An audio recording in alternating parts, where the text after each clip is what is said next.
Hi, welcome back to the channel. My name is Jonathan, and in today's video we are going to be looking at a brand new Leatherman multi-tool. The name is Bond. Leatherman Bond.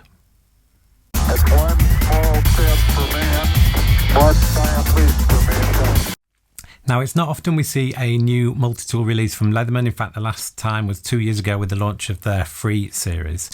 And if the Free series was their high-tech range, the Leatherman Bond is the complete opposite of that, and is in effect the rebirth of the original pocket survival tool, the Leatherman that started it all. So here we are, the Leatherman Bond. It comes in a box, which I really like. Little bit of general information, and as you can see straight away we have an included pouch, and this is the type of pouch I prefer, so that's a really nice addition. And here is the tool itself. So immediately it looks like a Leatherman rebar. It follows that design aesthetic, and it's one I really like. These sort of is a simplified multi-tool. When you compare it with something like a Leatherman Surge, you can see the complexity in this design. This is like a grown-up Leatherman Wave, and this is a design I really like. But I also like the simplicity of this. And the simple lines, I think, work really well. Okay, so first impressions, it feels good. It's not really heavy, which is a good thing, but it feels very solid. Let's have a look at the dimensions. So it is a 4-inch length tool. That's a standard size for Leatherman, so just over 100mm. In terms of width, close to 30mm. There's a slight taper to it. At the narrower end we're looking at 28mm, and then here it looks like 11mm, but in fact there is a pyramid shape to the knife, so at its thickest point we are looking at 15mm. In terms of the weight, let's have a look at that.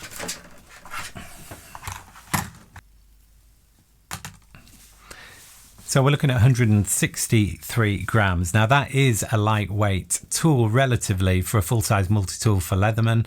As a comparison, the Leatherman Wave is 241 grams. So a reasonable weight and a reasonable size in a very neat package. It's manufactured in the Oregon facility in America, which is really nice to see. And one of the really key selling points for the Leatherman Bond is its price point. In the UK, we're looking at about £60 as a retail price. That would equate to around $60 plus tax. And in some cases, it might be a bit lower than that. So you're looking, I think, between 50 and 60 pounds/dollars. I can think of only one full-size multi-tool that is a lower cost than that, and that is the Leatherman Rev. And in my view, that is a significantly inferior multi-tool compared with this, as we shall see. It is the most similar current Leatherman to the very original Leatherman PST, standing for the Pocket Survival Tool. This is the Leatherman that started it all, the very first Leatherman. This one is close to 30 years old, and you can start to see the similarities. The size and shape is quite similar. The Bond is slightly larger, but only a little bit, and slightly heavier. And the tool set, as we shall see, is extremely similar. Bear in mind when we're considering the price that it also includes this sheath as well. Okay, first of all, let's get into the operation of the Leatherman Bond. As you can see, there's no external tools. So whilst we like the simplicity of being able to operate the main blade single-handedly, as we see on a lot of Leatherman tools, that is not available on this tool. So it takes a little bit more time to access the tools. Not a major problem, and I think the fact that you can create this very clean design is a worthwhile compromise. So let's have a look at the tool. It's a familiar look. All the tools on the inside here. And there is one key feature here that will significantly affect sales, I believe, particularly outside the US, or probably exclusively outside the US, and that is that the knife and in fact the other tools are all non-lock-in. Seems a bit strange to be talking about the benefit of reduced functionality, but as you probably already know, in the UK, if this had a lock-in knife, it would be illegal for everyday carry. So this is the only Leatherman that I am aware of in this size that is legal to carry in the UK. And that also applies to large areas of Europe as well that have the same ruling. So the ruling is non-lock-in knife, and the knife blade, it needs to be under 3 inches long. That is the case with this. So that in itself makes this a unique multi-tool in the multi-tool range. So looking at the operation, there's a couple of things that I don't really like.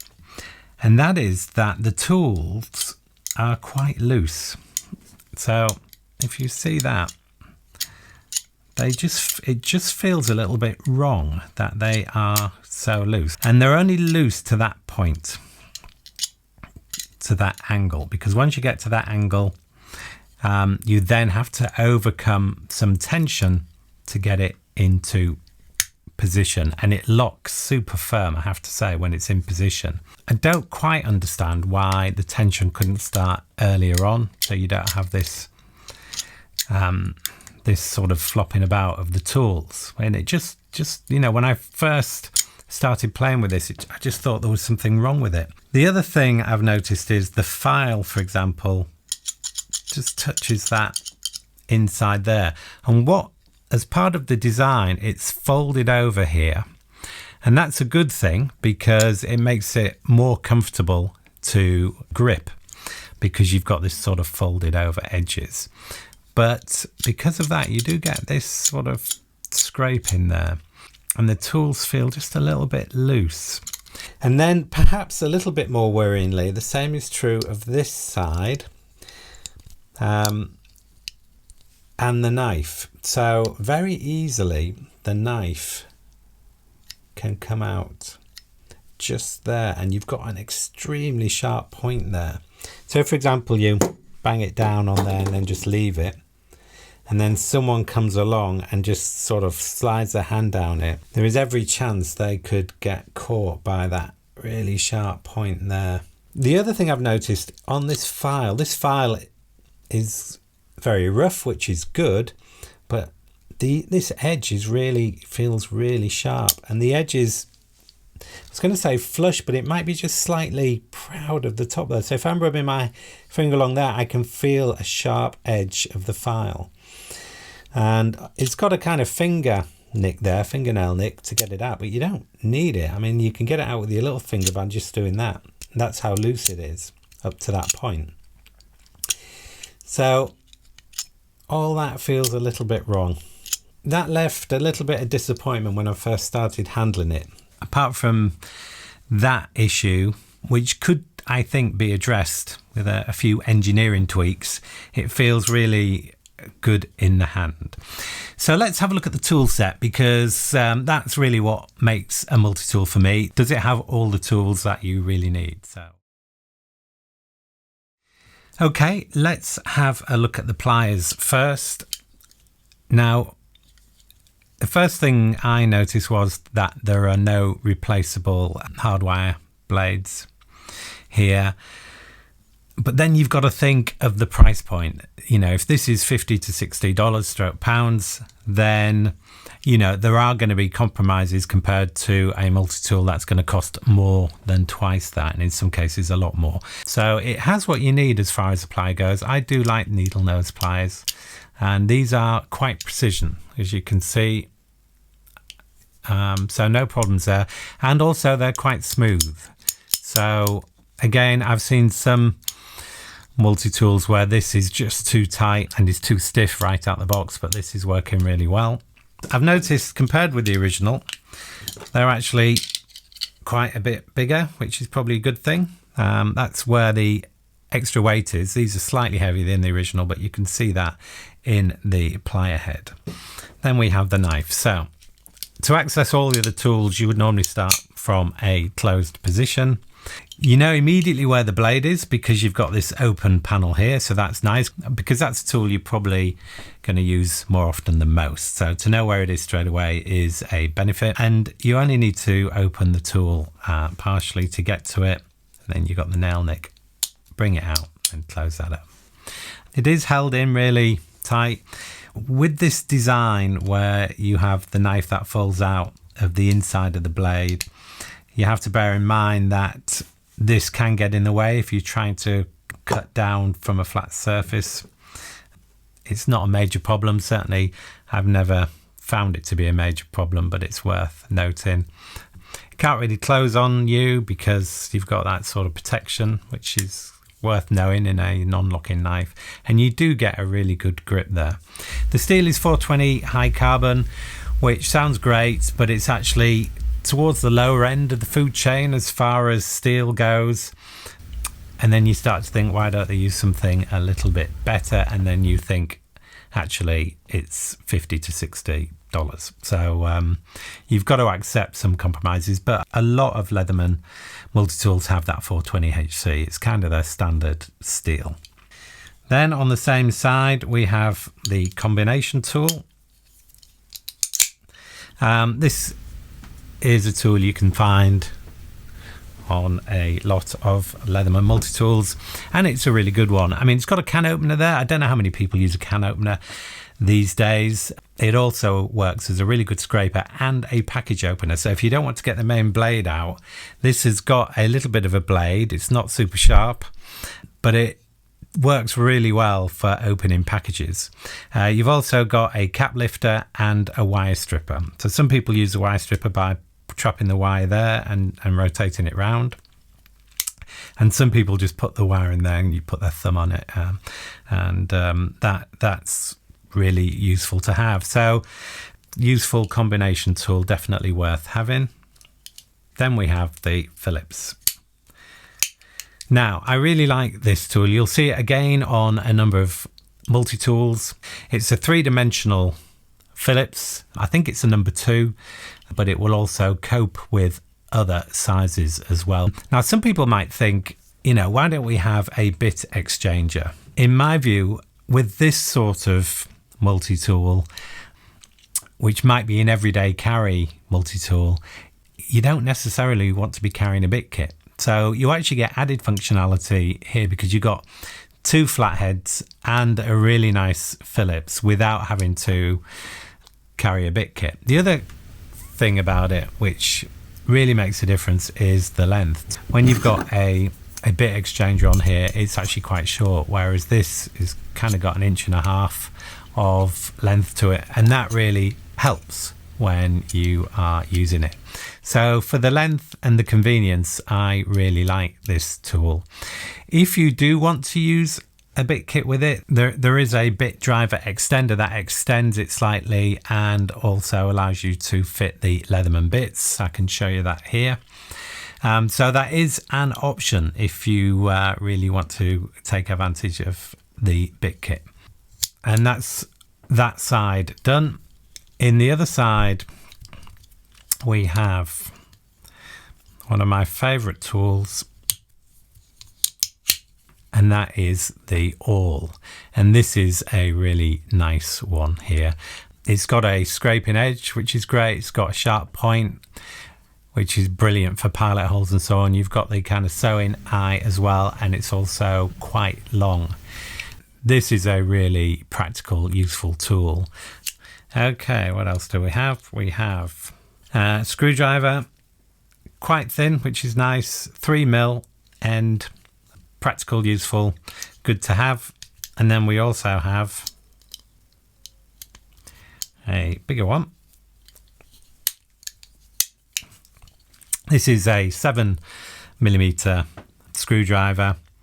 Again, really practical to use.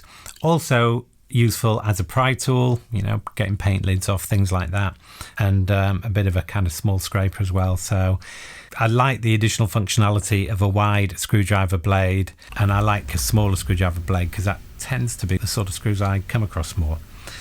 So that's that. Then we have the file.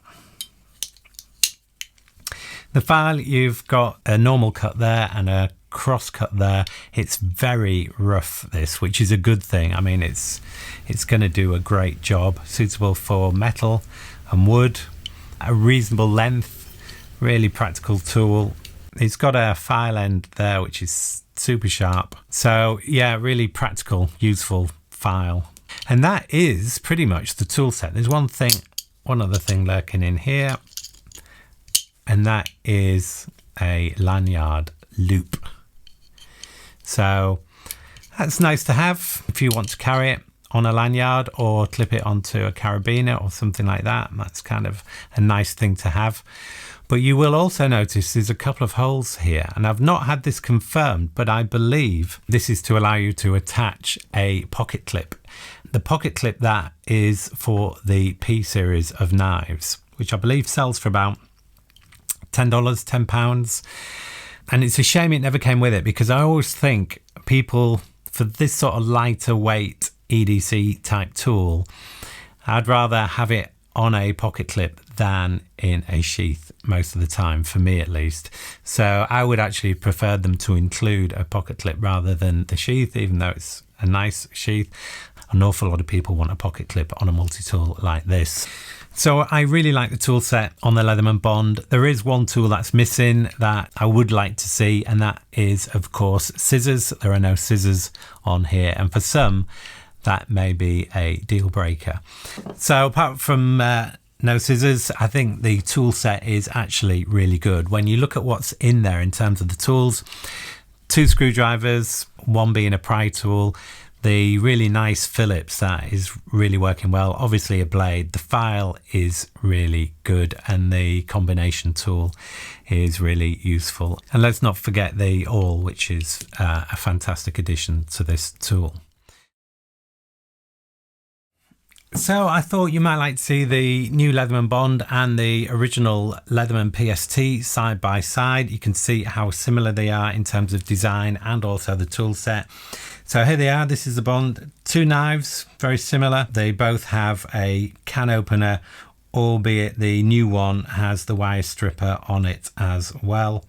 Both have a file. The file on the old version is very fine on that side. I actually prefer the rougher file here.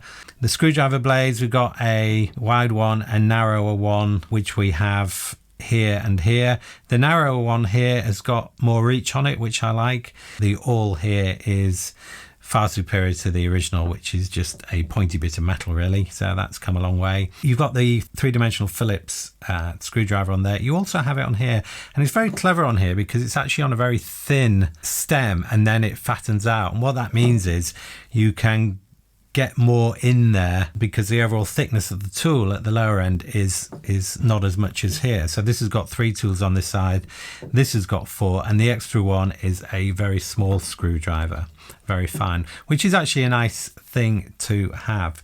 But I think if you can compare them all, even though you get 1 extra sort of screwdriver on there, I think overall I would probably prefer the tools in the new one, which is nice to say because you can't buy the old one anymore. And also you'll notice all the tools in the new one have a satin finish, and that looks really good. Let's see how the Leatherman Bond compares with other Leatherman multi-tools at this price point. And to be fair, there are not that many. Looking at the competition, you have the Rev, which is the only multi-tool of this size that is a lower price than the new Bond. I'm not a big fan of this multi-tool. I think the tool set is really lacking, so I would much rather have this. Then you have the Sidekick, similar price point to this. Again, for me, the tool set doesn't match. The Wingman gets a bit closer for me because it has scissors, which I like, but then it loses out on the functionality of some of these tools as well. And I actually prefer the design aesthetic of the straight lines effectively on the Bond compared with the Rev Sidekick Wingman. The closest competition in terms of functionality is probably the rebar. The rebar is a great tool. It has exactly the same tool set as this, but with the addition of a saw and also a serrated blade. So additional functionality for additional cost. I think that retails around $70/pound, so it is a little bit more expensive. But if you need those tools, it's worth paying the extra for it. The really big difference is the fact that the rebar has lock-in tools and a lock-in knife. The other multi-tools to compare it with would probably be a Skelly tool, one of the lower priced in the range. I think they're around $70/pounds as an entry price. And I'm a big fan actually of this Skelly tool. I think they look good and they have a very basic level of functionality, which is fine for a lot of people. But that is probably the thing that counts against them compared with the Leatherman Bond. Normally you buy a Skelly tool if you wanted the pocket clip and something lightweight and something that you would EDC. So I can see why it's such a popular line. It's lightweight, it has a bare minimum of tools, but enough to get by, and it looks great. From a UK-Europe perspective, lock-in blade again, so it's not the sort of thing we can EDC in the UK, so that kind of rules it out for me in that respect. But I do like the Skelly tool. It is a great Leatherman. Okay, let's look at the good and the bad. Well, the good to start with, the size and the weight. Really important if you're going to EDC this. This is one of the lightest and most compact full-size multi-tools that Leatherman do. So the size and weight is great. The price is a really key selling point here. It's at an extremely affordable price, which again is a great thing. The fact that you get a pouch with it is good as well, because that would normally cost, I don't know, $10, pounds, something like that. I really like the looks. Subjective, but it works for me, so I put that on the good side. And importantly, the tool set, as I mentioned, is really good. That's what you buy it for at the end of the day. I like the fact that there's a pocket clip option there, and I also like the fact that when the tools lock into place, they are really held firmly. So that's the good. When we look at the bad, it's a shame the pocket clip didn't come with it. I think that would really add value, and as I've mentioned before, I would rather have the pocket clip than the case. The only criticism I've got really of this multi-tool is this looseness around the blades, particularly when it comes to the main blade. The fact that this can kind of stick out and you could maybe hurt yourself by grabbing it in the wrong way. Again, that can be fixed, I'm sure. It'd be interesting to see what other people think. But on first use, that's the sort of thing that disappointed me the most. The only other thing I noticed, which I was a little bit worried about, is the fact that there's a little bit of play here, and I wouldn't expect that. Again, this is a very early one, and these sort of things might be picked up in future production, and you don't get that on a tool that's 30 years old. So that is a little bit of a worry. Other than that, I think it's a great tool. Okay then, just to summarise, apart from those niggles with the loose tools and a little bit of play, I think the Leatherman Bond is a brilliant tool, particularly at the price point. The tool set is great, it feels really nice in the hand. So as an overall package for the price, I think it's really good. And that in itself makes it easy to recommend. The big selling point potentially is, in fact, the non-lock-in blade. The fact that this is the only full-size Leatherman multi-tool that you can legally carry in the UK and lots of Europe suggests to me that this could be a bestseller. Oh, and I'd just like to say a big thank you to Leatherman in the UK for sending me out an early sample so I can review it in time for the global launch. So I hope that's been useful. If you enjoy this sort of content, please consider subscribing. Just click here And if you've not seen the new Leatherman ratchet driver, then have a look at this. And that's it for now. Thank you as always for watching, and I'll see you in the next one.